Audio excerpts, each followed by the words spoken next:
মান জা বিল হাসানাতি ফালাহু আশরু আমসালিহা, যে ব্যক্তি কোনো নেক কাজ করবে আল্লাহ পাক তাকে তার অনুরূপ 10 গুণ সওয়াব দান করেন।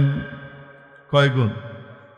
একবার হযরত আলী রাদিয়াল্লাহু তাআলা আনহু হযরত ফাতিমা রাদিয়াল্লাহু আনহাকে বললেন, নিজের স্ত্রীকে, ফাতিমা কিছু আনবো তোমার জন্য, বাজার থেকে বাজারে যাচ্ছি, বলো তোমার শখের কিছু বলো। হযরত ফাতিমা বললেন, না কিছু দরকার নেই, আপনি সুস্থভাবে ফিরে আসেন, ফ্যামিলির যা লাগে ওগুলো আনলেই হবে, আমার জন্য কিছু লাগবে না। আহা বলো না, বারবার পিড়াপিড়ি করলেন, কখনোই তো বলো না, বলো।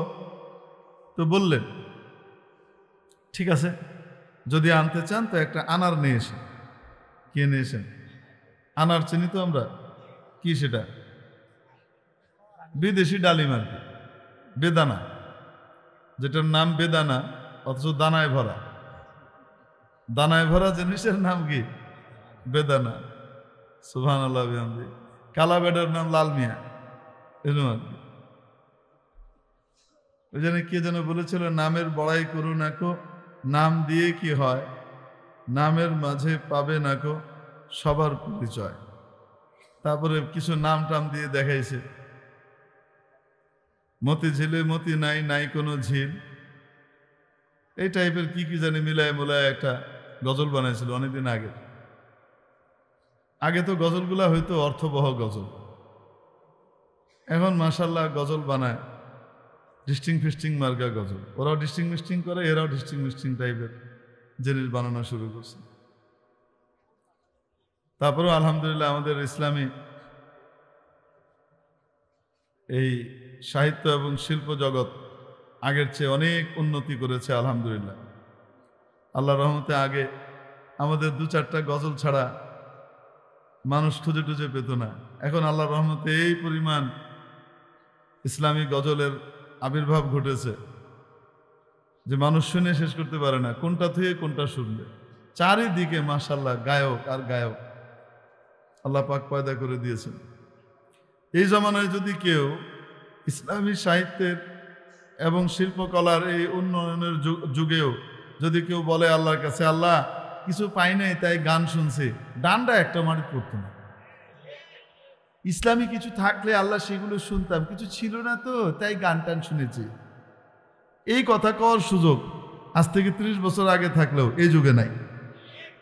এক কবি মুহিব খানের যা গজল আছে আর বিদ্রোহী কবিতার গান আছে জ্বালাময়ী, এগুলি শুনলেই তো শেষ করার সময় নেই। আরো কত কত বাচ্চারা মাশাআল্লাহ সুন্দর সুন্দর গাইছে, আল্লাহ কবুল করেন, বরকত দান করেন, আমিন। তো যাই হোক, তো হযরত ফাতিমা রাদিয়াল্লাহু তাআলা আনহা বললেন আর কি যে কি নিয়ে এসেন, একটা বেদানা নিয়ে এসেন, আনার নিয়ে এসেন। তো হযরত আলী রাদিয়াল্লাহু তাআলা আনহু বাজার থেকে একটা আনার কিনেছেন অন্যান্য জিনিসের সাথে।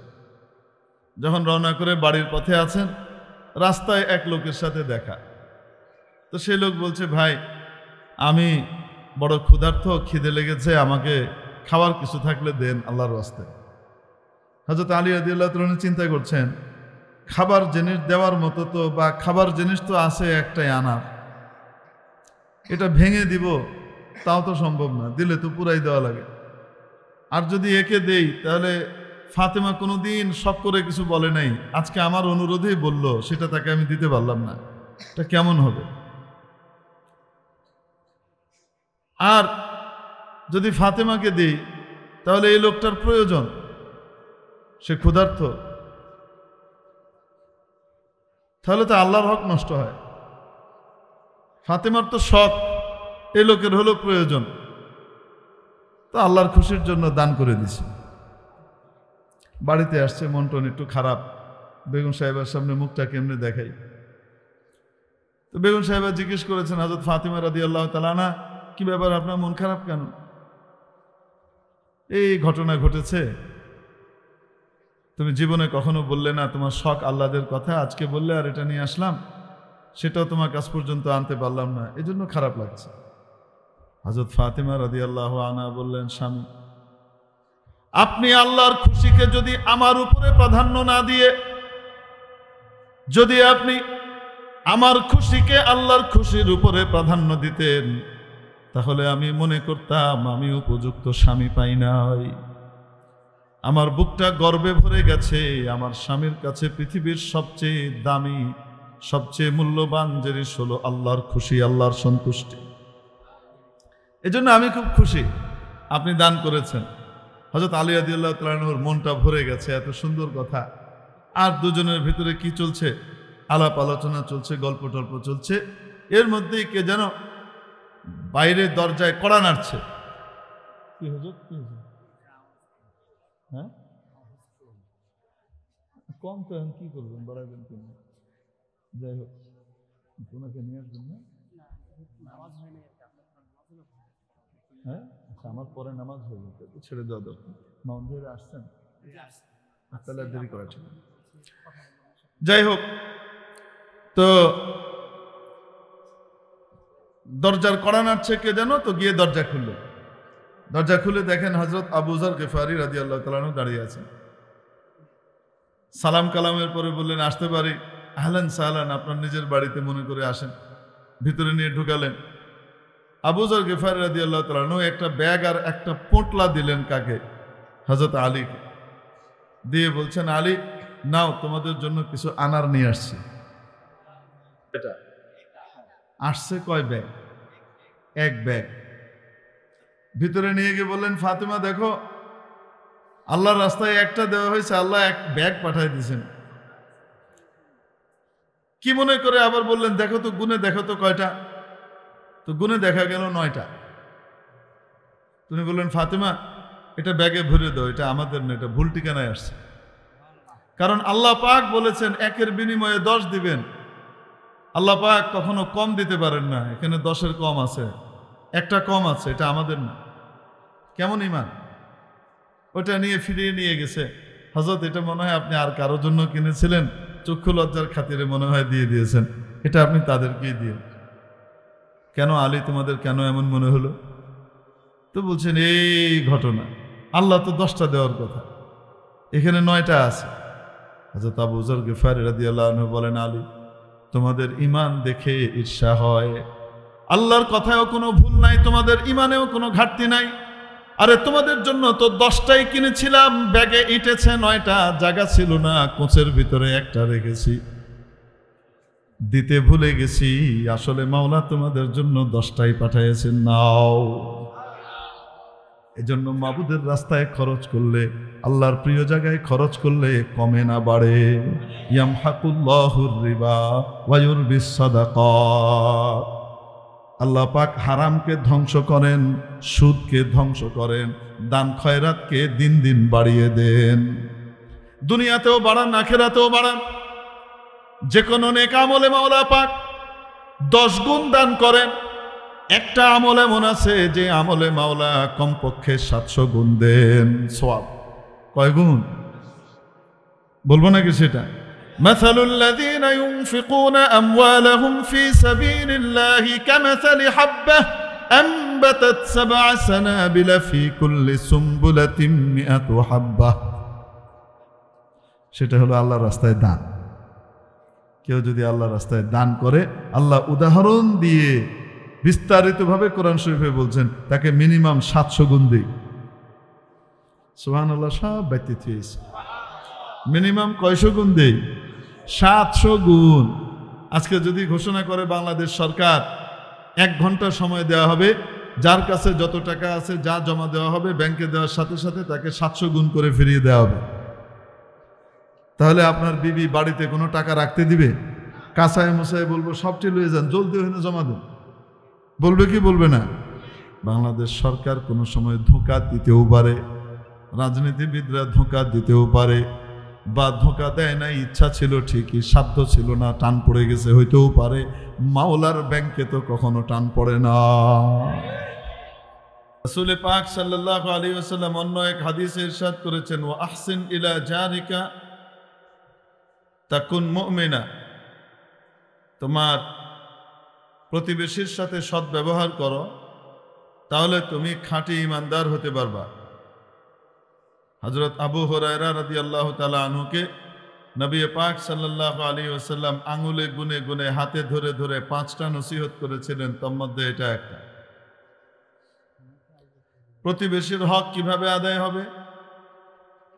অন্য হাদিস শরীফের ভিতরে নবীজি সাল্লাল্লাহু আলাইহি ওয়াসাল্লামের বিবরণ এসেছে, ইদাস্তাকরাযাকা আকরাজতাহ, তোমার কাছে যদি সে ঋণ চায় তাহলে তুমি ঋণ দাও।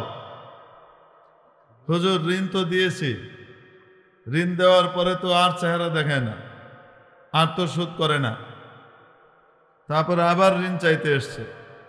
আল্লাহ যদি তোমাকে সাধ্য দিয়ে থাকেন, ক্ষমতা দিয়ে থাকেন, তাহলে আবার ঋণ দাও। যখনই সে তোমার কাছে ঋণ চায়, ঋণ দাও।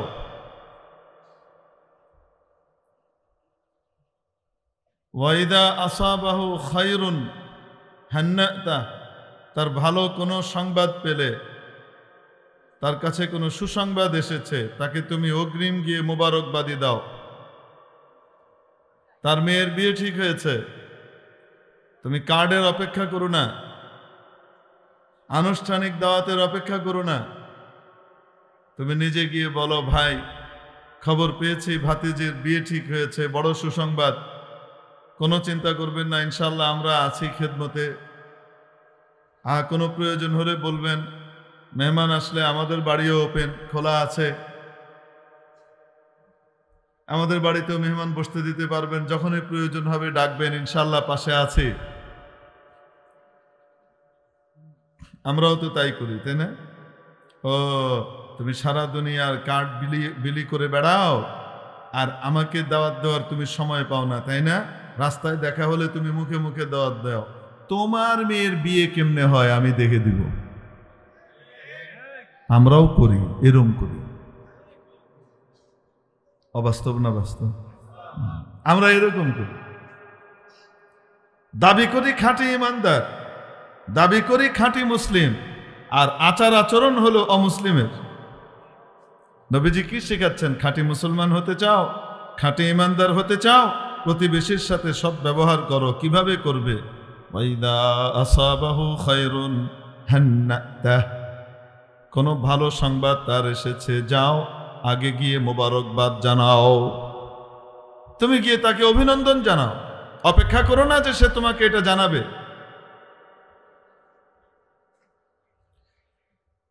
ছেলের ভিসার জন্য চেষ্টা করছিল, বিদেশে পাঠাবে, কুয়েত পাঠাবে, কাতার পাঠাবে, আমেরিকা পাঠাবে, জার্মান পাঠাবে, কাজ করার জন্য যাবে, পয়সা ইনকাম করবে। ভিসা হচ্ছিল না, ভিসা হয়ে গেছে, আপনি সংবাদ পেয়েছেন, আগে যে অভিনন্দন জানান। কেন? সে প্রতিবেশী। সে কি মুসলিম না অমুসলিম বিবেচ্য নয়, সে প্রতিবেশী।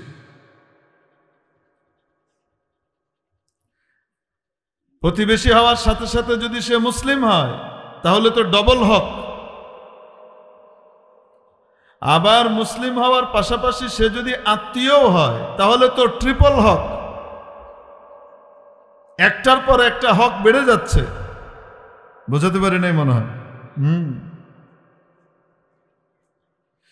ওয়াইন আসাবাহু শাররুন আযাইতাক, কোন মন্দ সংবাদ তার এসেছে, কোনো খারাপ কিছু হয়েছে, তুমি গিয়ে সমবেদনা জানাও, তাজিয়ত প্রকাশ করো, সমবেদনা জানাও। ব্যবসায় লস হয়ে গেছে, যে সমবেদনা জানাও। ভাইজান, ব্যবসায় চড়াই উতরাই থাকেই। বড় বড় ব্যবসায়ীরা লস করে তারপরে লাভের মুখ দেখেছে। কোনো চিন্তা করেন না, ইনশাআল্লাহ সময় একরকম থাকে না, সময়ের চাকা চেঞ্জ হইতে থাকে। এখন খারাপ তো কয়দিন পরে আবার ভালো হবে ইনশাআল্লাহ। চিন্তা করবেন না, টাকা পয়সার জন্য ভাববেন না। আমার বাচ্চাদের পেটে যদি 2 মুঠ খাবার জোটে তাহলে আপনার বাচ্চাদের জন্য খাবার হবে ইনশাআল্লাহ। ব্যবসায় ধস নেমেছে, চিন্তা করেন না। এবার ফসল হয় নাই, চিন্তা করেন না, ইনশাআল্লাহ ফসল সামনের বার আবার হবে। আমার কাছে কিছু রাখা আছে, আমরা মিলেমিশে খাইতে পারবো ইনশাআল্লাহ। আযাইতা, তাজিয়ত জানাও, তাকে গিয়ে সমবেদনা জানাও। আমরাও তো তাই করি। আমরা কি করি? যদি দেখি ছিনতাইকারী ধরছে রাস্তায় কাউরে, ঢাকা শহরের কথা বলি, আপনারা তো গ্রামগঞ্জে আছেন, গ্রামগঞ্জের মানুষের ভিতরে এখনো পর্যন্ত মানবতা, মনুষ্যত্ব কিছুটা হলেও বিদ্যমান আছে। একের বিপদে আর আরেকজন দৌড়িয়ে যায়, এক বাড়িতে ডাকাত পড়লে আওয়াজ পেলে গোটা গ্রাম দা ছেনি খন্তা যা আছে তাই নিয়ে ধাবিত হয় ডাকাত খেদানোর জন্য। গ্রামে এখনো আলহামদুলিল্লাহ আছে, শহরে আস্তে আস্তে কমে যাচ্ছে। শহরে কেমন যেন হিজ হিজ হুজ হুজ, তুমি আমি আমি, প্রত্যেকে নিজের স্বার্থপরতার জীবন কাটাচ্ছে। ফলশ্রুতিতে দেখা যায় এক বিল্ডিং এর ভিতরে 10-12টা ফ্যামিলি থাকে, 10-12 বছর হয়ে গেছে, জানেও না কোন ফ্ল্যাটে কে আছে, দেখাও হয় না, কথাও হয় না, জানা জানিও নাই। পাশের বাড়িতে কেউ যদি আল্লাহ মাফ করুক মরে পড়ে থাকে, তাহলে পাশের রুমে ফ্ল্যাটওয়ালাদেরও খবর থাকে না। এই অবস্থা যায় অনেক সময়। ইল্লা মাশাআল্লাহ কিছু মানুষ আছে বড় সোশ্যাল, তারা আল্লাহর রহমতে সকলেরই খোঁজ খবর নেয়, খোঁজ খবর রাখে।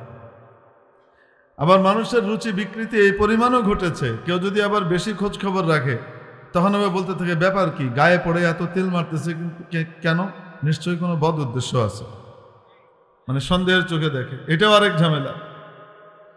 প্রতিবেশী বিপদে পড়লে, খারাপ অবস্থার শিকার হলে তাকে সমবেদনা জানাবে দূরের কথা, রাস্তায় ছিনতাইকারী ধরেছে, গেটের মুখে চিৎকার করছে, জানালা খোলা থাকলে বলে জানালা বন্ধ কর তাড়াতাড়ি, সময় গুলি করে দিবে, ভিতরে গুলি আসবে।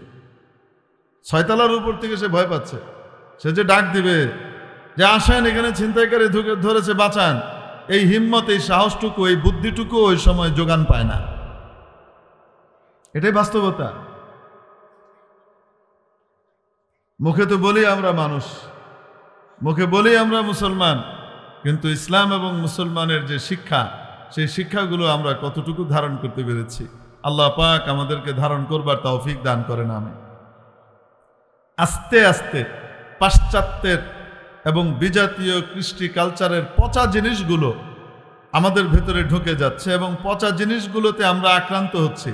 ওদের ভালো জিনিস যেগুলো ওরা আমাদের কাছ থেকে, ইসলাম ওয়ালাদের কাছ থেকে নিয়েছে, সেগুলো আমরা ফিরিয়ে আনতে পারছি না। আমার নবী আমাকে যে শিক্ষা দিয়েছেন সেই শিক্ষাটা ওরা গ্রহণ করে ওরা এগিয়ে যাচ্ছে, আমরা সেই শিক্ষাটাকে বাস্তবায়ন করতে পারছি না। উল্টো ওদের পচা জিনিসগুলো, উলঙ্গপনা, বেহায়াপনা, ন্যাংটা হয়ে ঘোরাফেরা করা, কাপড় চোপড়ে ঠিকঠাক না থাকা, লজ্জা হায়া সব বিসর্জন দিয়ে দেওয়া, বেডরুমের কাজগুলা কুকুর বিড়ালের মতো রাস্তাঘাটে করা, এগুলো আমরা আমদানি করছি খুব। আবার এগুলোর নাম দিচ্ছি আমরা স্বাধীনতা। ভালো জিনিসগুলা তো নেই না, খালি পচা জিনিসগুলা নেই। নির্বাচনে হেরে গেলে যিনি জিতেছেন তাকে অভিনন্দন জানানো, যে না ঠিক আছে আপনি জিতেছেন, আপনি ভালো করে চালান, ভালো কাজে আমরা আপনার সাহায্যে থাকবো। এই কামে তো নাই। উল্টা হইল, আমি জিতলে নির্বাচন সঠিক হয়েছে, আর আমি ছাড়া কেউ জিতলে নির্বাচনে কারচুপি হয়েছে, স্থূল কারচুপি হয়েছে। অভিনন্দন জানানো তো দূরের কথা, উল্টো প্রতি ভালো কাজ বাস্তবায়ন করতে গেলেও প্রতিটা কাজে সেই ভালো কাজের ভিতরে বাগড়া দেওয়া, এটা হলো আমাদের বর্তমান বাংলাদেশের গণতান্ত্রিক প্রক্রিয়ার কাজ। ইউরোপ আমেরিকার সাথে গণতন্ত্রের তুলনা করেন, ওখানে একজন বিরোধী দলীয় এমপিকেও যে পরিমাণ সম্মান এবং ইজ্জত, সে এমপি শুধু এই কারণে স্থানীয় প্রশাসন, পুলিশ প্রশাসন যেভাবে দেয়, যেভাবে তাকে প্রোটেকশন দেয়, যেভাবে তার কথার মূল্যায়ন করে, হ্যাঁ আমাদের দেশে তো মাশাআল্লাহ আর কইলাম না, ঠিক না? আমাদের এখানে যদি বিরোধী দলীয় এমপি হয় তাহলে ওই এলাকায় বরাদ্দ দেওয়া যাবে না ঠিক মতো। এই হলো আমাদের রুচি প্রকৃতি। আবার কথায় কথায় বলে আমরা উন্নত হয়ে যাচ্ছি, আমরা মিড লেভেলে পৌঁছে গেছি, কয়েকদিন পরে আমরা উন্নত হয়ে যাবে। কচু বাবা, শুধু পয়সার নাম উন্নতি নাকি? আচার আচরণ, আখলাক, ব্যবহার, শিষ্টাচার, ভদ্রতা, ম্যানার, এগুলো হলো মানবতা, মনুষ্যত্ব। এটা হলো আসল উন্নতি। ইনফ্রাস্ট্রাকচারাল ডেভেলপমেন্ট, অবকাঠামোগত উন্নয়ন, ভালো রাস্তা, ভালো ব্রিজ, বড় বড় সুন্দর টানেল, আর এটা আর ওটা, বড় বড় বিল্ডিং, দালান কোঠা, আর সুরম্য অট্টালিকা, আর চমৎকার সব চোখ ধাঁধানো মল, এই সমস্ত উন্নয়নের নাম উন্নয়ন নয়। এগুলো তো বস্তুর উন্নয়ন। মানুষের উন্নয়ন তখন হয় যখন তার মানবতার, মনুষ্যত্বের উৎকর্ষ সাধিত হয়। আমি তো বলি আমার বাংলাদেশ আজ থেকে 40 বছর আগে অনেক উন্নত ছিল, অনেক উন্নত ছিল। আমাদের হয়তো খাওয়া দাওয়া তেমন ছিল না, হয়তো আমাদের রাস্তাঘাট এত উন্নত ছিল না, যোগাযোগ মাধ্যম হয়তো এত উন্নত ছিল না, কিন্তু মানুষের ভিতরে মানবতা মনুষ্যত্বের উপস্থিতি ছিল, আদব ছিল, লেহাজ ছিল, কায়দা ছিল, গুরুজনকে সম্মান করার মতো যোগ্যতা মানুষের ভিতরে বিদ্যমান ছিল, ছোটকে স্নেহ করা, আদর করে তাকে বুকে টেনে নেওয়ার মতো মানসিকতা এই জাতির মধ্যে ছিল। আজকে যেন তা বিলুপ্ত হওয়ার পথে প্রায়। আগে আজ থেকে 30-40 বছর আগের কথা জিজ্ঞেস করেন যারা মুরব্বীরা আছেন, ওনাদেরকে জিজ্ঞেস করেন তারও আগে কেমন ছিল। স্কুলে পড়ুয়া একজন ব্যক্তি জেনারেল লাইনে পড়েছে, মাদ্রাসায় পড়ে না, কলেজে ভার্সিটিতে পড়ে বের হয়ে এসেছে, সরকারি বড় চাকরিজীবী হয়েছে, সরকারি বড় কর্মকর্তা হয়েছে, গ্রামে এসেছে নিজের বাড়িতে রাস্তাও নাই, রিক্সা যাওয়ারও রাস্তা নাই, গরুর গাড়ি যাওয়ারও রাস্তা নাই, সাইকেলে করে যায়। কিসে করে? আরে এখান থেকে ওখানে যায় তো ওই আইলের ভিতর দিয়ে এরম এরম করে, ক্ষেতের মাঝখানে, আইলকে কি বলেন আপনারা? জি, আইলি বলে। ক্ষেতের মাঝে, দু ক্ষেতের মাঝখানে যে বাউন্ডারি এবং বর্ডার দেয়া আছে, যেটা দিয়ে মানুষ হাঁটা চলা করে একটু মোটা হলে, আইল বলে না? এই আইলের উপর দিয়ে কি যায়? আরে মানুষ পার হয়, সাইকেল চালিয়ে কোনো মতে যায়, 2টা সাইকেল আসার মতো জায়গা নেই। এরকম রাস্তা ছিল এক সময়। যাচ্ছে রাস্তা দিয়ে, মনে করেন আইলের উপর দিয়ে না, রাস্তা দিয়েই যাচ্ছে। দূর থেকে তার প্রাইমারি স্কুলের টিচারকে দেখেছে। প্রাইমারি স্কুলের টিচার, সে যেখানে ছিলেন ওখানেই আছেন, প্রাইমারি স্কুলে নিজের জীবন শেষ করে দিচ্ছেন। আর ছাত্র বড় হয়ে সরকারি বড় ঊর্ধ্বতন কর্মকর্তা হয়েছে, মন্ত্রণালয়ের মনে করেন সচিবিক দায়িত্ব পালন করছে, সাইকেলে করে যাচ্ছে, নিজের স্যারকে দেখেছে, টিচারকে দেখেছে, দেখার সাথে সাথে লাফ দিয়ে সাইকেল থেকে নেমে গেছে। যতক্ষণ স্যার দৃষ্টির আড়ালে না গিয়েছেন ততক্ষণ আর সাইকেলে চাপে নাই। আদব। এই দৃশ্য কি আপনারা দেখেছেন না দেখেন নাই? এই টাইপের সিমিলার দৃশ্য আপনারা কি দেখেছেন না দেখেন নাই? কলেজ ভার্সিটি থেকে পড়েও এই পরিমাণ আদব লেহাজ কায়দা, আদব কায়দা, আদব লেহাজ, বড়র প্রতি সম্মানবোধ, এগুলো বিদ্যমান ছিল।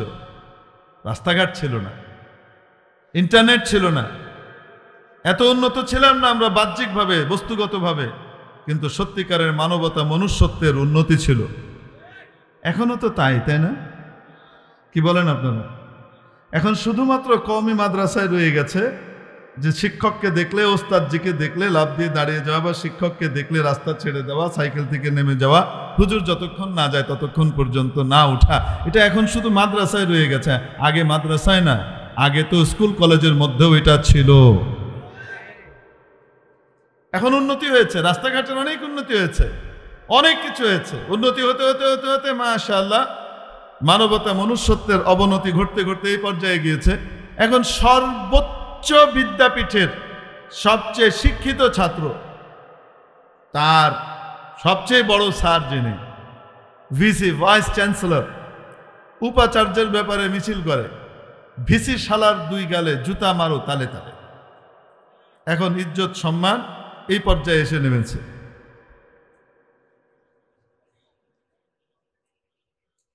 এটার জন্য শুধু ছাত্ররাই দায়ী তা নয়, বরং এটার জন্য শিক্ষকরাও নিজেদের সম্মানের যে উচ্চ আসন ছিল সেই আসন থেকে নিজেদেরকে নামিয়ে ব্যবসায়ীর কাতারে সামিল করে দেওয়া, বা সরকারি দলের ক্ষমতাসীনের লেজুর বৃত্তি করা, এই মানসিকতার মধ্যে যখন নেমে এসেছে, ছাত্রদের মন থেকেও সে আজমত, ইজ্জত, সম্মান সেগুলো বিদূরিত হয়ে গেছে। শুনতে খুব খারাপ লাগছে আপনাদের, আমি বুঝতে পারছি। হুজুর কিছু মিষ্টি মিষ্টি কথা বলেন, শুনলে সোজা জান্নাতে চলে যাব, যেন মনে হয় শোনার সাথে সাথে আমি তো জান্নাতি, তাই না? জাহান্নামের গর্তের ভিতরে ঢুকে বসে আছি, তারপরেও যেন এমন একটা কথা আপনি বলবেন যেটাতে মনে হবে যেন আমি জান্নাতুল ফেরদাউসের আলা মাকামে চলে গেছি। এরকম বয়ান শুনতেও সবাই খুব পছন্দ করে, খুব ভালো লাগে। ক্যান্সারের রোগী, তাকে বলা হচ্ছে আপনি একদম সুস্থ, পারফেক্ট। কি বলেন আপনি? আপনার মতো স্বাস্থ্য এই বাংলাদেশে আর কারো নাই, খুব চমৎকার, আপনি খুব ভালো আছেন, কিছু দরকার নেই, কোনো ট্রিটমেন্ট দরকার নেই। খুশিতে আমি ভালো আছি। আগে যারা একটু বাস বিচার করে খাইতো, এটা খেলে বাড়বে, ওটা খেলে বাড়বে, এটা একটু, এখন গোগ্রাসে খেয়ে মোট তো 3 মাসে মেরে গেছে 3 দিন। আমাদের দেশে এরকম ডাক্তারদেরকে এবং আমাদের দেশে এরকম রুহানি চিকিৎসকদেরকে মানুষ খুব বেশি পছন্দ করে। কিন্তু আসল কথা বলে দিলে, যেখানে তেতো লাগবে, যেখানে গুঁতো লাগবে, যেখানে ডাক্তার বলবে ক্যান্সার হয়ে গেছে, কেমোথেরাপি দেওয়া লাগবে, কেমোথেরাপির এত কষ্ট, দেওয়ার পরে মাথার চুল পড়ে যায়, দাড়ি পড়ে যায়, ভ্রু পড়ে যায়, মাখনদার মতো লাগে, কেমন ভয়ঙ্কর লাগে, নিতে হবে, ইঞ্জেকশন দেওয়া লাগবে, তেতো লাগবে, কষ্ট লাগবে, জ্বলবে। এরকম ডাক্তারকে আমাদের দেশে খুব একটা পছন্দ করতে চায় না, বাধ্য না হলে। তো খালি মিঠা মিঠা ওয়াজ শুনতে চায়। আচ্ছা, যাই হোক, তো পাশ্চাত্যের কাছ থেকে শুধু বাজে জিনিসগুলো আমরা আমদানি করি।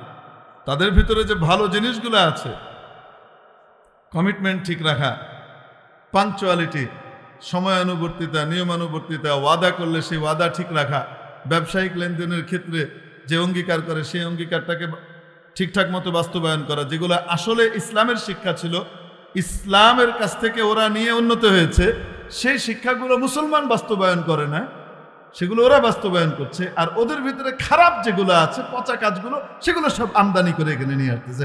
আসো আসো, আমরা এখানে এগুলো চাষ করার জন্য বাংলাদেশকে পেতে দেখেছি, আসো। আল্লাহ আমাদেরকে হেফাজত করুন, আমিন। তো বলছিলাম, ওয়াইন আসাবাহু শাররুন আযাইতা, তোমার প্রতিবেশীর যদি কোনো খারাপ কিছু ঘটে, তুমি গিয়ে তাকে সমবেদনা জানাও।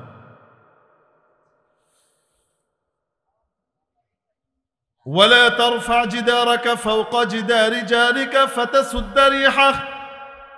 আল্লাহ পাক তোমাকে টাকা দিয়েছেন, ধন দিয়েছেন, পয়সা দিয়েছেন, তুমি তোমার বাড়িকে উঁচু করতে পারো, বাড়ি উঁচু করে বানাতে পারো, তবে এমন ভাবে উঁচু করে বানিও না তোমার দেয়ালটা যে তোমার প্রতিবেশীর আলো বাতাস বন্ধ হয়ে যায়।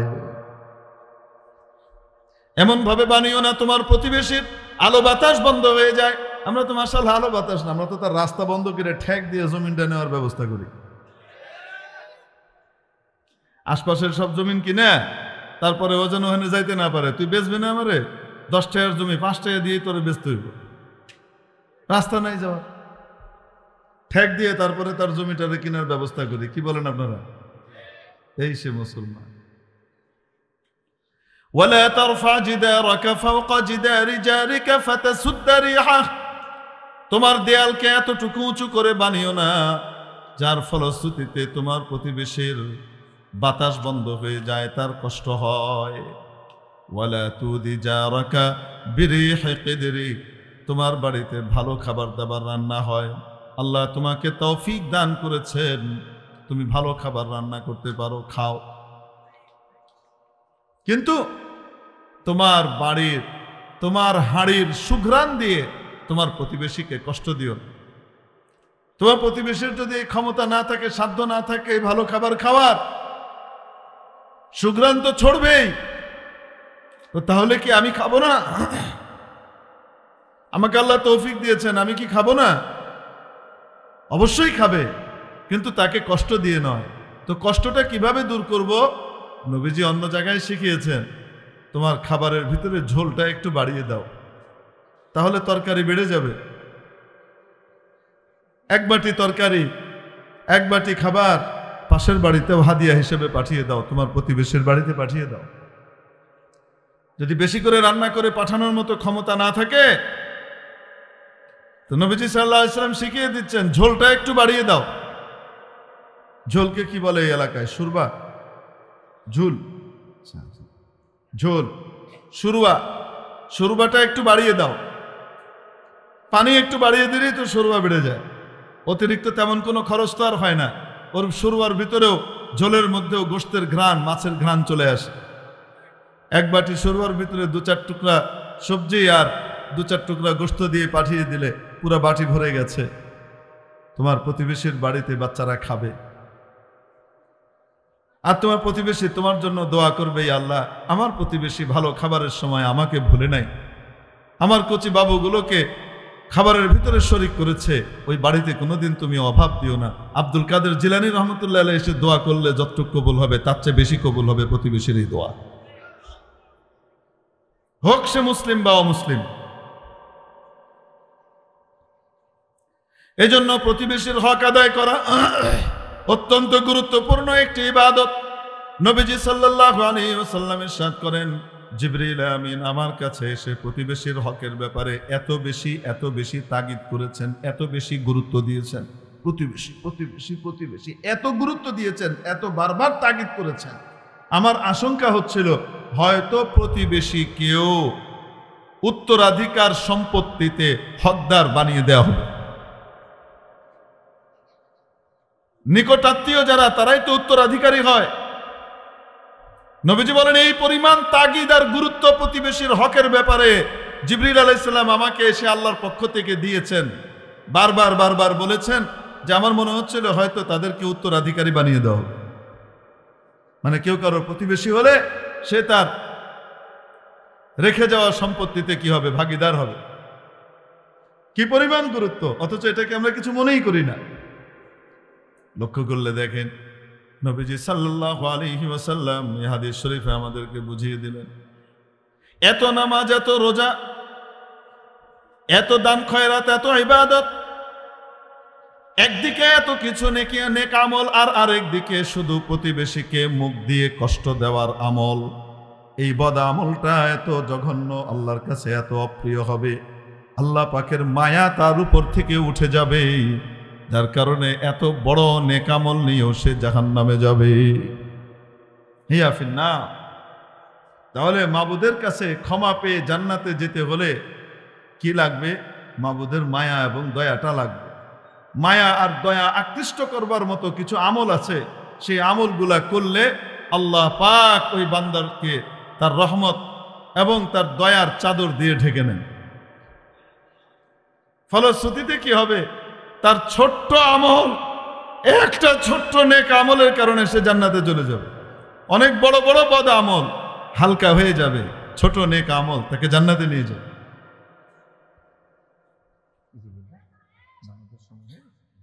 কতক্ষণ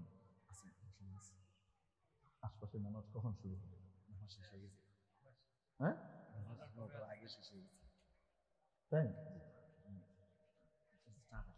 আশপাশে নামাজ শেষ হয়ে গেছে, তো বাইরে এতক্ষণ মাইক চলছে। ইন্না লিল্লাহি ওয়া ইন্না ইলাইহি রাজিউন। ভাই, আমাদের মাহফিলের উদ্দেশ্য কি? নামাজ কায়েম করা, নামাজ প্রতিষ্ঠা করা। যদি এখানে চালাইতেই হয় তো তাহলে শুধু ভেতরের মাইক চলবে, বাইরের মাইক নামাজের সময় বন্ধ থাকবে, এটা করা যেত। অথবা নামাজের সময় আমরা নামাজ পড়ে নিতাম। বাইরে মাইক নাই? আচ্ছা, তাহলে তো আপনাদেরকে ধন্যবাদ দেওয়া দরকার, আপনারা বুদ্ধিমানের মতো কাজ করেছেন। কারণ আমি মনে করছি অনেক দূর থেকে যে মাইকের আওয়াজ পাওয়া যাচ্ছিল আমরা আসার সময়, বাইরে নামাজও চলবে মসজিদে আর আমরা মাইকে বয়ান করব, এরকম বয়ানের উপরে তো আল্লাহ লানত আসবে। রাত পর্যন্ত, অনেক রাত পর্যন্ত চারিদিকে বহু দূর দরাজ পর্যন্ত মাইক চলছে। মাইকের ব্যবহার শরীয়ত সম্মতভাবে হওয়া উচিত। মাইকের ব্যবহারের ভিতরেও শরীয়তের দিক নির্দেশনা আছে না নাই? জোর করে কাউকে তো ইসলাম শেখানোর দরকার নেই, জোর করে তো কাউকে দিনের কথা শোনাবারও দরকার নেই। লাস্তা আলাইহিম বিমুসাইতির, যারা শুনতে চায় তারা এখানে এসে শুনবে। তারপরেও যদি বাহিরে মাইক দিতেই হয় তাহলে এমন সময় পর্যন্ত যেই সময়ের মধ্যে মানুষ সাধারণত ঘুমায় না, মানুষের যখন সাধারণত ঘুমের সময় হয় ওই রকম সময়ে, যেমন মনে করেন আমাদের দেশের মানুষ সাধারণত বর্তমানে, একটা সময় ছিল 8টা-9টায় মানুষ ঘুমিয়ে যেত, 9টা-10টায় ঘুমিয়ে যেত। এখন মোটামুটি 11টা-12টা পর্যন্ত কি করে? জেগে থাকে। কিন্তু এমনি ইন জেনারেলি মানুষ 11টা, 10:30, 11টার ভিতরে ঘুমের দিকে চলে যায়, গ্রামগঞ্জের মানুষ। তো বাইরের মাইক অতক্ষণই চালানো উচিত, এর চেয়ে বেশি চালানো উচিত না। ওটার কারণে যদি কারো ঘুমের ব্যাঘাত ঘটে তাহলে সোয়াবের চেয়ে কিয়ামতের দিন অন্য কিছুর ওজন বেড়ে যাওয়ার আশঙ্কা আছে। আমাদের এই সমস্ত বিষয়গুলোর দিকে খুব খেয়াল রাখা উচিত, বিশেষ করে যারা আমরা ধর্মীয় মাহফিলগুলোর ইন্তজাম করি। সবচেয়ে সুন্দর হলো 10টার পরে বাইরের মাইক নাই। রাত 10টার পরে যারা শুনতে আসবে তারা শুনুক, বাকিরা ঘুমাতে চাইলে ঘুমাবে, পড়তে চাইলে পড়বে, অনেক কিছু আছে। আল্লাহ পাক আমাদেরকে এই সমস্ত জায়গাতে সহিভাবে সঠিকভাবে দ্বীনের দাওয়াতের কাজ করবার তৌফিক দান করেন। আবেগের পরিবর্তে শরীয়তের নীতিমালাকে বাস্তবায়ন করবার তৌফিক আমাদেরকে দান করেন। সেদিন দেখলাম এক নেটের ভিতরে এসছে, রাত 3টের সময় বাইরে মাইক চলছে, এক বোন এসে এটার ব্যাপারে কি করেছে, আপত্তি জানিয়েছেন, এবং আমি মনে করি উনি যে আপত্তি জানিয়েছেন বিলকুল ঠিক জানিয়েছেন। উনি খুব ভদ্রভাবেই বলেছেন যে দিনের কথা হবে, ওয়াজ মাহফিল হবে, এটাতে আমার কোনো আপত্তি তো নাই, আমরা এটাতে তো আগ্রহী, কিন্তু রাত এখন বাজে 3টা। যারা শুনতে চায় তাদেরকে শোনান, যারা ভেতরে এসেছে শুনছে তাদের জন্যই মাইকটা সীমাবদ্ধ রাখা হোক। বাহিরে চারিদিকে যে আওয়াজ যাচ্ছে, আমি ঘুমাতে পারছি না, আমার বাচ্চা ঘুমাতে পারছে না, কালকে দিনে অনেক কাজ আছে, এটা ওটা আছে, এটা তো আসলে অনুচিত। এই ধরনের প্রশ্ন ওঠার সুযোগ কেন আমরা দেব? ওখানে অনেকে ভালো কমেন্টও করেছে, অনেকে বাজে কমেন্টও করেছে, আবার এখানে ইসলাম বিদ্বেষী শক্তিও বিরাট বগল বাজিয়েছে, সুযোগ নিয়েছে। যেহেতু আমাদের ওই বোনের দাবিটা ছিল যৌক্তিক, অতএব এই যুক্তির তাওয়াতে অনেক ইসলাম বিদ্বেষীও এসে কি করেছে, তার রুটি সেঁকে নিয়ে চলে গেছে। ঢালাওভাবে সমস্ত ওয়াজ মাহফিল থেকে শুরু করে দিনের দাওয়াতকে কঠিনভাবে সে আক্রমণ করেছে, এরকম লোকও আছে। আবার অনেকে তার এই যৌক্তিক দাবির প্রতি সমর্থন জানিয়েছে ভদ্রভাবে, আবার কেউ তাকে কটাক্ষও করেছে। এই কটাক্ষ করাও মোটে উচিত হয়নি, যেটা সঠিক কথা সেটা তো সঠিক। আল্লাহ পাক আমাদেরকে কিয়ামতের দিন তো উঠাবেন না, সেদিন কিন্তু কারোর সাথে বিশেষ খাতির আর কারোর সাথে বিশেষ দুশ্মনী আল্লাহর এমন কিন্তু নাই। আল্লাহ পাক কিন্তু শরীয়তের নিয়মের উপরে যে চলেছে তার প্রতি বিশেষ অনুগ্রহ প্রকাশ করবেন, আর যে উল্টো করেছে তার সাথে কিন্তু বিশেষ খাতিরের ফয়সালা হবে। বিষয়টা কিন্তু এরকম না। আমরা যদি মনে করি ওই ইহুদিদের মতো, ইহুদিরা কি মনে করতে জানেন? কোরআন শরীফে আল্লাহ বলেছেন, নাহনু আবনাউল্লাহি ওয়া আহিব্বাউ, আমরা আল্লাহর ছেলে পেলে আর আমরা আল্লাহর বন্ধু বান্ধব, ফ্রেন্ডস। ওরা কি? ইহুদিরা আল্লাহর বন্ধু বান্ধব এবং আল্লাহর ছেলে পেলে। অতএব আল্লাহ তার ছেলে পেলেদেরকে কি আর আযাব দিবে? আল্লাহর ছেলে পেলে এবং আল্লাহর বন্ধু বান্ধব তারা, তাদের সাথে সবসময় বিশেষ খাতির হবে। এই টাইপের কল্পনা করার চিন্তা করা যে আমরা অমুক শ্রেণী, অতএব আমাদেরকে কেউ ধরপাকড় করবে না, কিয়ামতের দিন আল্লাহর কাছে কোনো জবাব দিয়ে আমাদেরকে করতে হবে না, এই কথা যদি কেউ মনে করি, তো তাহলে এখনো আমি ইসলামের সঠিক পথের উপরে আসতে পারি নাই। আমার ভিতরে মুসলমানের নামে ইহুদিবাদ ঢুকে গেছে। আল্লাহ পাক আমাদেরকে হাদারাতে উলামা ইকরামের দিক নির্দেশনা অনুযায়ী, কোরআন এবং সুন্নাহ অনুযায়ী জীবনের প্রতিটি কাজকে করবার তৌফিক দান করেন। আমি যেন মাইক ব্যবহারের ক্ষেত্রেও আমাদেরকে অত্যন্ত সচেতনতার পরিচয় দিতে হবে, যেন দিনের দাওয়াত দিতে গিয়ে, যেন ইসলামের কথা শোনাতে গিয়ে কারো আমি শারীরিক এবং মানসিক হক নষ্ট না করে এবং তার ক্ষতি না করে বসে। 3টা পর্যন্ত মাইক বাজতেছে বাইরে, 2.5 মাইল 2 মাইল দূরে, যদি 2.5 মাইল 2 মাইল দূরে তো মাইক থাকে না, কিন্তু তারপরেও মনে করেন আপনি রাতের বেলায় আওয়াজ তো অনেক দূর দরাজ পর্যন্ত যায়, তো মানুষের ঘুমের ক্ষতি হবে। এটা যেন না করা হয়। আল্লাহ পাক আমাদেরকে আমলে তৌফিক দান করেন। তো বলছিলাম যে মাওলায়ে পাকের রহম করম ছাড়া আমরা কেউই বাঁচতে পারবো না। যদি মাওলায়ে পাক আমাদেরকে রহম করম দান করেন, তাহলে ছোট্ট নেক আমল দিয়ে পার পেয়ে চলে যাব। হাদিস শরীফে নজিরও আছে, এক মহিলা ছিল বনি ইসরায়েলের, পাপিষ্ঠা নারী, শরীরের বিনিময়ে পয়সা নিত। এর চেয়ে বেশি খুলে বলার মতো অবস্থা নাই। ছোট ছোট বাবুরাও আছে মাশাআল্লাহ। শরীরের বিনিময়ে কি নিত সে? পয়সা নিত। যার কারণে ওই সময়কার এলাকাবাসী তাকে এক ধরনের বয়কট করেছে, তার সাথে তেমন সম্পর্ক রাখত না ভালো মানুষরা। একদিন সে রাস্তা দিয়ে হেঁটে যাচ্ছে জঙ্গলের মধ্য দিয়ে, তো প্রখর রোদের মধ্যে তীব্র গরম। ওই মহিলা দেখে একটা কুকুর ইয়ালহাসু হাঁপাচ্ছে, তার জিভ বেরিয়ে এসেছে। কুকুরের যখন খুব পিপাসা পায় তখন তার জিভ বেরিয়ে আসে এবং সে হাঁপাতে থাকে এক ধরনের। পাশেই কুয়া, কিন্তু কুয়ার পানি এতটা নিচে যে কুকুর নাগাল পাবে না, নাগালের বাইরে। মহিলা করলেন কি, এই কুকুরের এই কষ্টটা দেখে তার প্রতি দয়াদ্র হলেন। আমি যে আল্লাহর সৃষ্টি, এই কুকুরও সে আল্লাহর সৃষ্টি। আমার তো কিয়ামতের দিন হিসাব হবে, কুকুরের তো কিয়ামতের দিন হিসাব নাই। আমার জন্য জান্নাত জাহান্নামের ব্যাপার আছে, তার জন্য তো কিছুই নাই। সে কষ্ট পাচ্ছে। মহিলা নিজের পায়ে যে মোজা ছিল, চামড়া বা এই জাতীয় শক্ত কোনো মোজা, এই মোজাটাকে মগের মতো ব্যবহার করলেন। আর নিজের গায়ে যে দোপাট্টা ছিল, ওড়না, এই ওড়নাটাকে দড়ি হিসেবে ব্যবহার করলেন। বেঁধে নিচ থেকে পানি উঠিয়ে কুকুরকে পান করালেন। মহিলা চলে গেলেন। আল্লাহর কি কুদরত, ওই রাতে মহিলার ইন্তেকাল হয়ে যায়। এরকম পাপিষ্ঠা নারীর জানাজায় কি সারা দুনিয়ার মানুষ এসে জড়ো হয়? অনেক আত্মীয়রাও আসেনি, কবর হয়ে গেছে। আল্লাহ পাক ওই যুগের নবীর কাছে ওহী পাঠিয়ে দিলেন যে আমার বান্দি আমার এক অবলা মাখলুকের প্রতি যে দয়া করেছে, মায়া দেখিয়েছে, আমি তার এই কাজটাকে বড় পছন্দ করেছি, এই উসিলায় তাকে আমি মাফ করে দিয়ে জান্নাতে পাঠিয়ে দিয়েছি।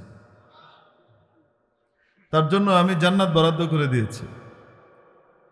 মেরে মুহতারাম দোস্ত, এটা কুকুর আর অবলা প্রাণীর প্রতি, যেই প্রাণীর লালা শরীরে লাগলে নাপাক হয়ে যায়, কাপড়ে লাগলে কাপড় নাপাক হয়ে যায়, নামাজ হয় না, নাজাসাতে গলিজা, পায়খানা পেশাবের মতো নাপাক, বরং জার্মের দিক থেকে তার চেয়ে ভয়ঙ্কর।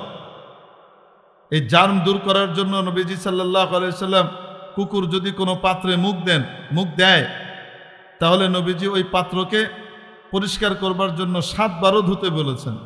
কোন রিওয়ায়াতে 8 বারের কথাও আছে, কোন রিওয়ায়াতে আছে উলাহুন্না বিত্তুরাব, কোন রিওয়ায়াতে আফিরু সামিনাতা বিত্তুরাব, কোন রিওয়ায়াতে উখরাহুন্না বিত্তুরাব। 7 বার ধো, তার ভিতরে 1 বার মাটি দিয়ে মাজো। এটা পবিত্র করার জন্য না, পবিত্র তো 3 বারেই হয়ে যায়, 3 বার ধুলে পবিত্র হয়ে যায়।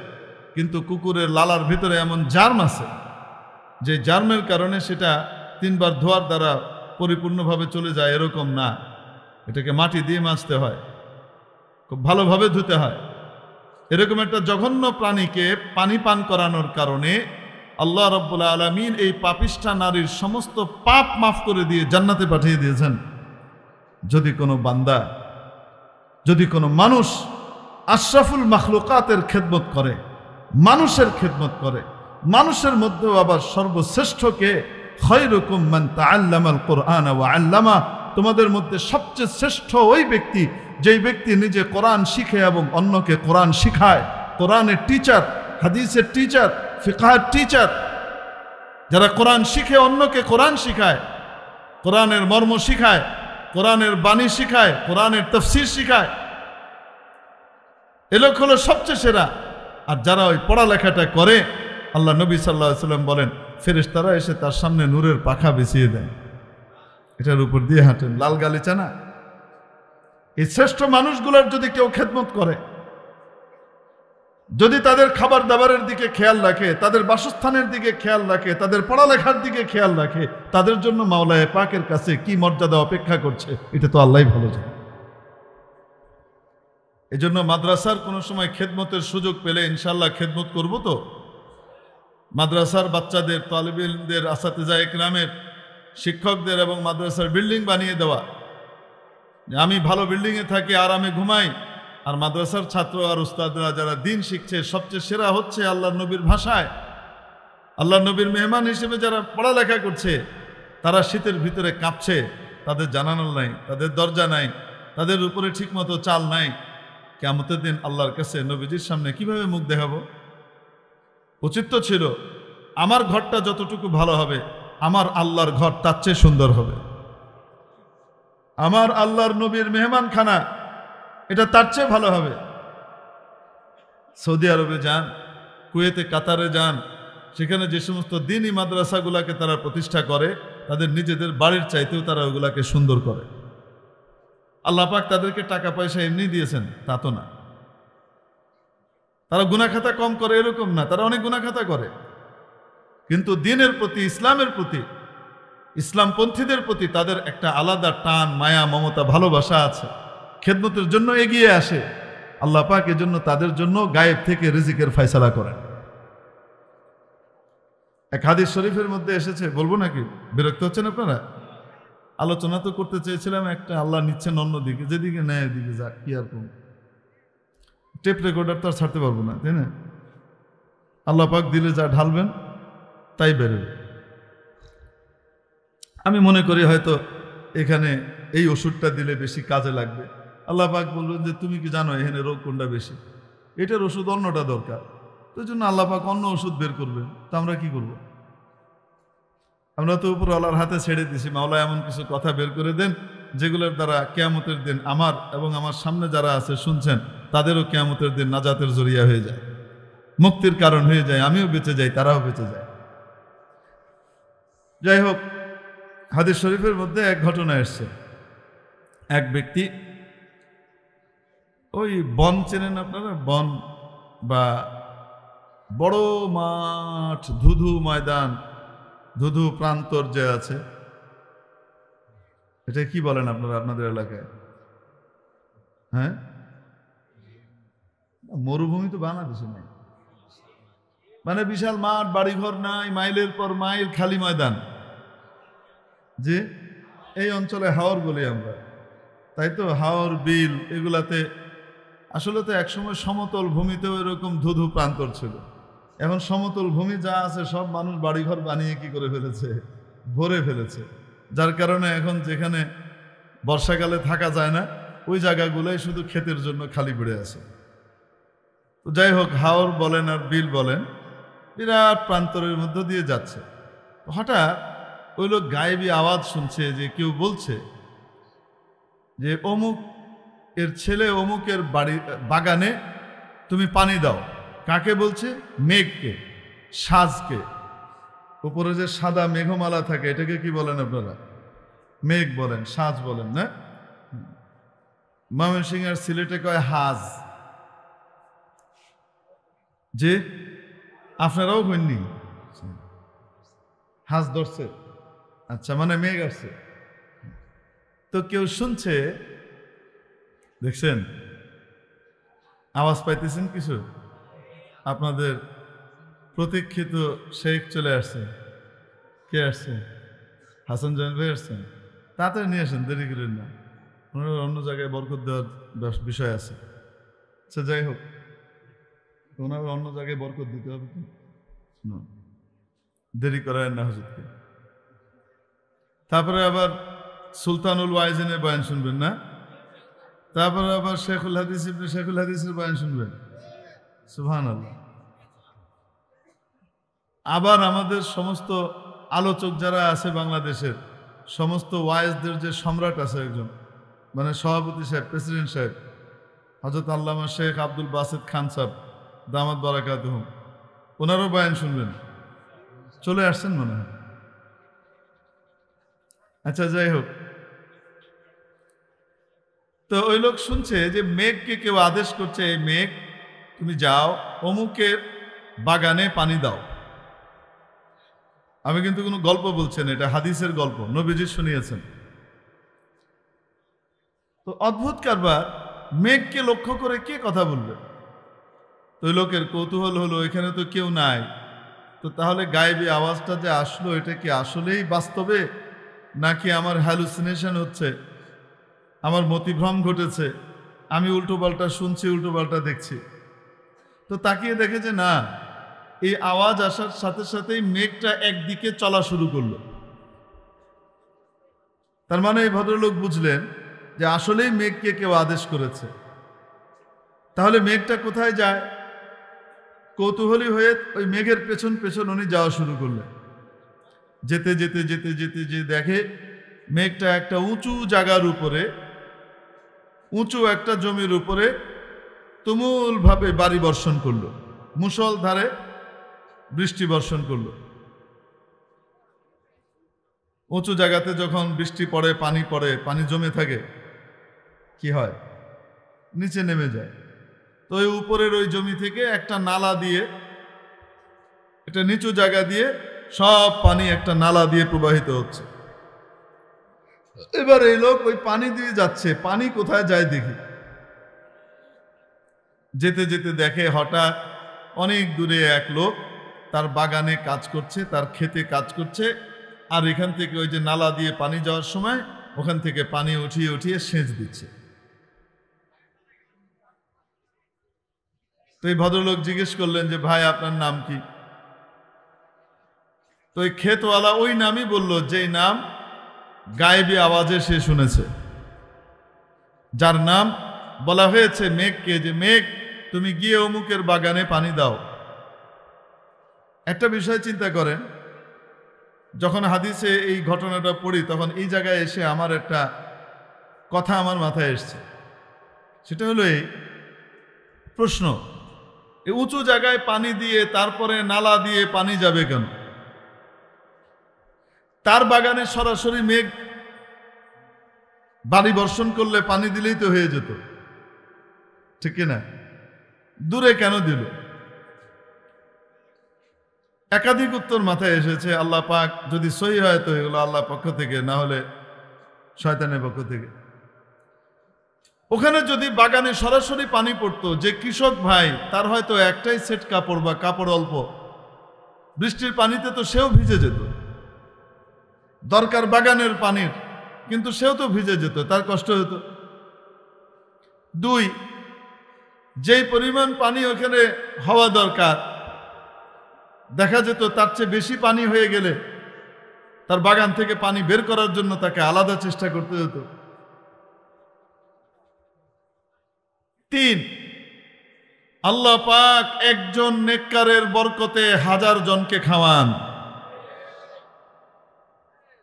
এজন্য এই নালা দিয়ে যত পানি যাচ্ছে, এই নালা দিয়ে শুধু উনি উপকৃত হবেন তা নয়, ওনার জন্যই পানি যাচ্ছে, কিন্তু এর দ্বারা আরো শত শত জমিওয়ালা উপকৃত হবে।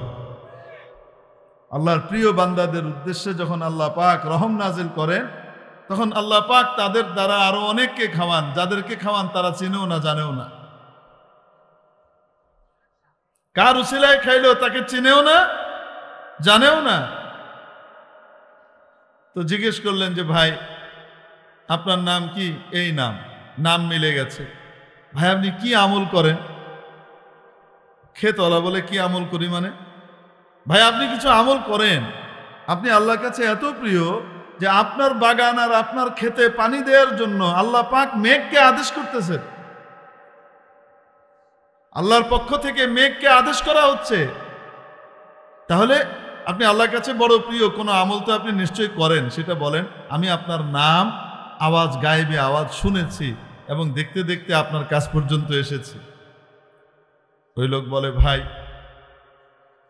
একটা আমল তো করি, কিন্তু এই আমলটা কাউকে বলি নাই, যেহেতু আল্লাহ তোমার সামনে ওপেন করে দিয়েছেন, গোপন করার কিছু নাই। আমার যখন আমদানি হয়, কৃষকের আমদানি হয় ফসল যখন উঠে আগুন মাসে, আর কোন কোন মাসে না, যে চাকরি করে তার আমদানি হয় মাস শেষে গিয়ে, তাই না? যে দিন মজুরি করে তার আমদানি হয় প্রত্যেক দিন মাগরিবের সময় নাকি? এক একজনের এক একভাবে আমদানি হয়। ইউরোপ আমেরিকাতে আমদানি হয় সপ্তাহের ভিত্তিতে, সাপ্তাহিকভাবে পয়সা পায়।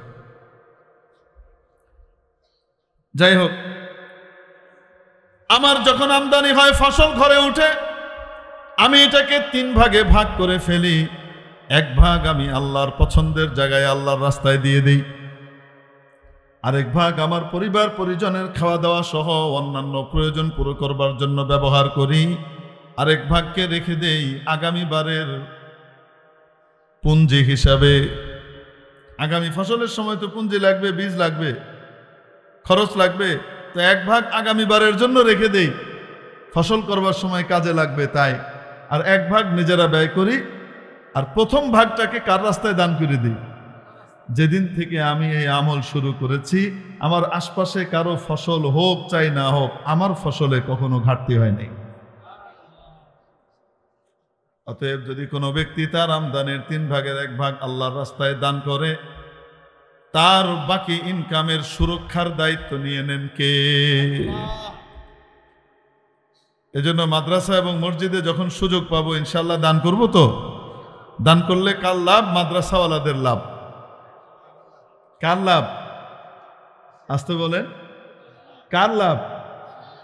ঐতিহ্যবাহী পায়ব সৈয়দুল উলুম ইসলামিয়া মাদ্রাসা হাফেজ ছাত্রদের দস্তারবন্দি উপলক্ষে আয়োজিত আজকের এই ঐতিহাসিক ইসলামী মহাসম্মেলনের সম্মানিত আয়োজকবৃন্দ, জাতির বিবেক, ওয়াজিবুল ইহতারাম হাদারাতে উলামায়ে কিরাম, ভবিষ্যৎ ওয়ারাসাতুল আম্বিয়া, আজিজ তালাবা, ধর্মপ্রাণ ধর্মভীরু সর্বস্তরের তাওহীদি জনতা, পর্দার আড়ালের পরম শ্রদ্ধেয়া মা ও বোনেরা, আপনাদের সামনে মহাগ্রন্থ আল কোরআনুল কারীমের 19তম পারার প্রথম সূরা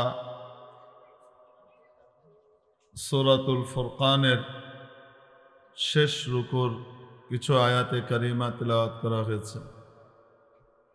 আসলে শরীরটা এখানে, কিন্তু আজকে মনটা পড়ে আছে টঙ্গী ইজতেমায়। আমার ধারণা আপনাদেরও তাই মনে হয়।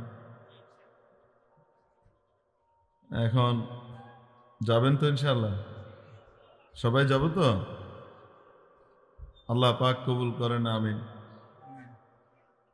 প্রিয় উপস্থিতি, মালিকের মায়া না পেলে মানুষ জান্নাতে যেতে পারবে না। মালিকের মায়া পাওয়া গেলে, দয়া পাওয়া গেলে, কৃপা আর অনুকম্পা পাওয়া গেলে অনেক বড় বড় অপরাধীও পার পেয়ে চলে যাবে। আর যদি মায়া না থেকে অনেক ভালো কাজ করনেওয়ালাও ছোটখাটো বা বড় কোনো অপরাধের কারণে, একটার কারণেই হয়তো আটকে যেতে পারে। এজন্য যে কোনো অবস্থায় আল্লাহ রব্বুল আলমিনের মায়া, কৃপা, দয়া, অনুকম্পা, রহম, করম, ফজল, ইহসানের বড় মুহতাজ হিসেবে আমরা জীবন কাটাবো। বলছিলাম যে মালিকের দয়া যদি না পাওয়া যায়, বিশেষ মায়া যদি শামিলে হাল না হয়, তাহলে অনেক বড় আমল করেও জাহান্নামে যাওয়া লাগতে পারে। বুখারী শরীফের এক ঘটনা আছে, যুকিরাত ইমরাতুন ইনদা রাসূলিল্লাহি সাল্লাল্লাহু আলাইহি ওয়াসাল্লাম। নবীজির কাছে এক নারীর ব্যাপারে আলোচনা করা হলো। নবীজির দরবারে ওই নারীর ব্যাপারে আলোচনা উঠল। কি আলোচনা? যে উনি অনেক নামাজ পড়েন, সারাদিন তো ফরজ নামাজ তো পড়েনি, রাতেও নফল তাহাজ্জুদ চলতে থাকে। অনেক রোজা রাখেন, ফরজ রোজা তো রাখেনই রমজানের, নফল রোজাও বিপুল পরিমাণে রাখেন, এবং অনেক দান খয়রাত করেন।